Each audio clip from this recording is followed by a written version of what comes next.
lucky. I wouldn't apologize that I've been lucky. I've been lucky in a lot of things in life, I think, if I look back. You know, when I graduated from MIT, I went on a full tuition scholarship and the Air Force paid for it. And I was on the hook to be a pilot for a decade after I left. So, and I thought that's what I wanted. That's what I desperately wanted. And there was no way I'm getting out of it. And the fallback would be, if you're not a pilot, you're going to be an engineer for 5 years in the Air Force. And if you and freshman, sophomore, and junior year at MIT, if you had decided you didn't want to be in the military and it wasn't your thing, your alternative was go to jail.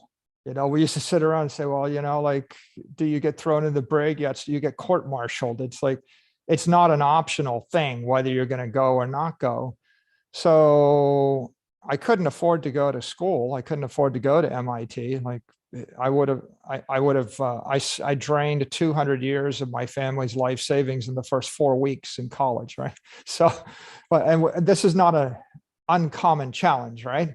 Everybody struggles with this issue of how do you get an education, and, you know, and how do you pay for it? It was never cheap. It was expensive then. It's more expensive now. So my out was get a scholarship with the Air Force, go to MIT. So I got the scholarship, great. Go to MIT, got a great education. Government paid for it all. My senior year, second semester, my final physical, flight physical, they misdiagnosed me with a heart murmur I didn't have. That's a fluke. That disqualifies me from flying jets. So now my 10-year obligation goes to 5-year obligation in 1 week.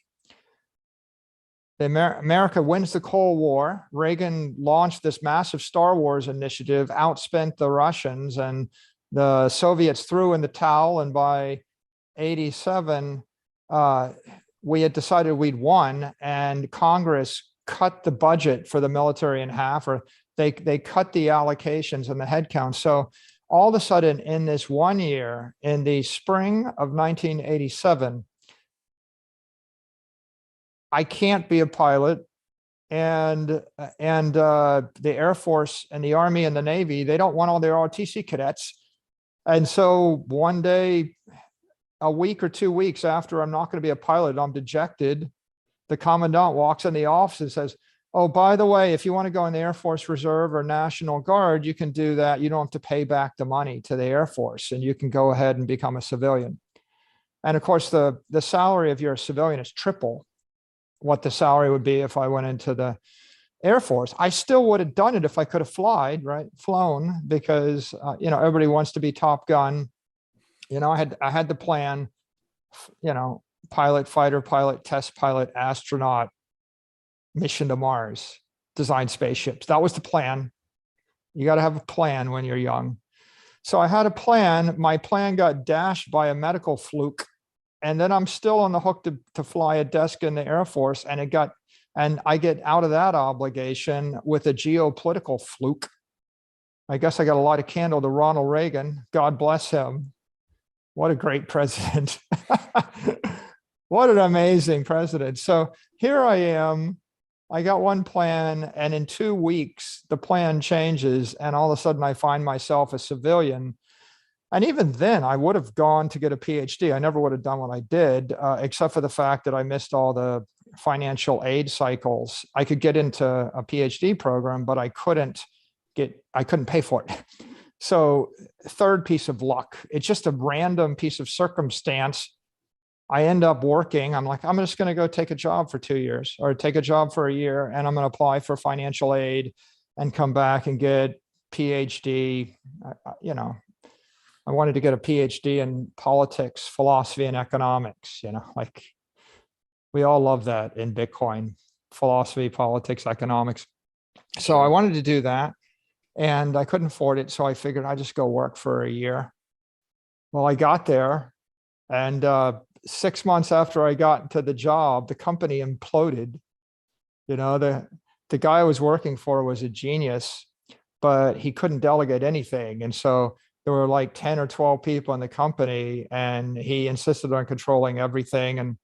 And at some point he burned himself out, and one day he just quit. The company imploded, and now I'm like 6 months into my civilian life, thinking about going back to college, but everything kind of blows up. So I get another job at DuPont, and I work for DuPont for 18 months.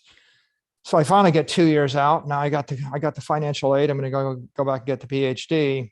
And my sponsor there, the guy I was working for, desperately wanted me to finish this computer simulation, and it was worth $1 billion to them. And they offered me anything to finish it. I was like, okay, well, just finance my company, make me CEO.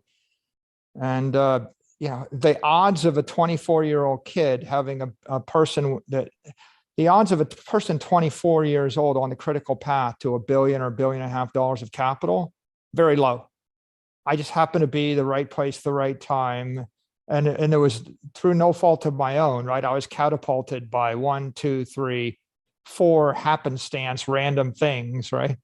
A wrong diagnosis, the end of the Cold War, and a first company that blows itself up. And then the fourth circumstance, a random computer model for $1 billion. And that launched MicroStrategy. And now I found myself in business. So I would characterize that as lucky.